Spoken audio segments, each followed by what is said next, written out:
Thomas M. Stanley with 2,433 votes. Diane P. LeBlanc with 2,322 votes. In a primary election with low voter turnout, the biggest surprise might have been Diane LeBlanc, the regional administrator of the National Archives. In the councilor-at-large race, the first-time candidate received 2,322 votes, placing her in second behind popular incumbent Thomas Stanley, the first-place finisher who received only 111 votes more than LeBlanc. Other councilor-at-large incumbents also fared well. Kathleen McMenamin finished third, Paul Brasco fourth, David Marcoux fifth, and Sally Colura seventh. Former Ward 6 councilor and mayoral candidate Ken Doucette finished fifth. The rest of the field was a mix of newcomers and candidates who had run before. William H. Fowler with 1,148 votes. Howard J. Rock with 1,009 votes. Joseph William Vazard with 954 votes. Eugene F. O'Brien with 818 votes.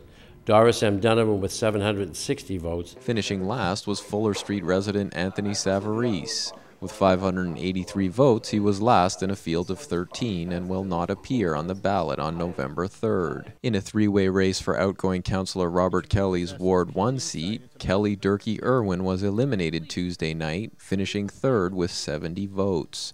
The race is now between Daniel Romard, who received 492 votes, and Gloria Champion, who received 314. Well, there wasn't many people in there when I was in making my selection. I think it's very important for everyone to get out and vote for the primaries, because unless you voice your opinion on who you want to represent the city, you really can't complain if there's something you don't agree with unless you cast your vote.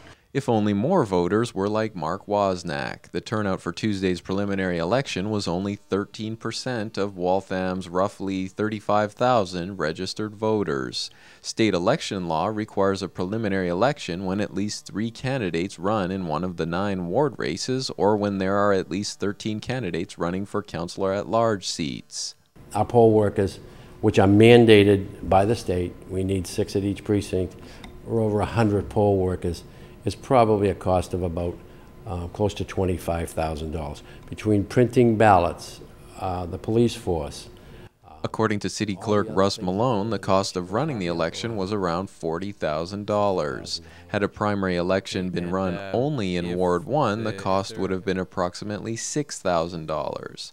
Regardless of whether the election was really necessary, Malone says it's unwise to take Tuesday's results as indicative of what could happen on November 3rd. I don't think, this election is going to be the same as the election in November. It's a different animal. For Waltham Newswatch, this is Chris Wangler.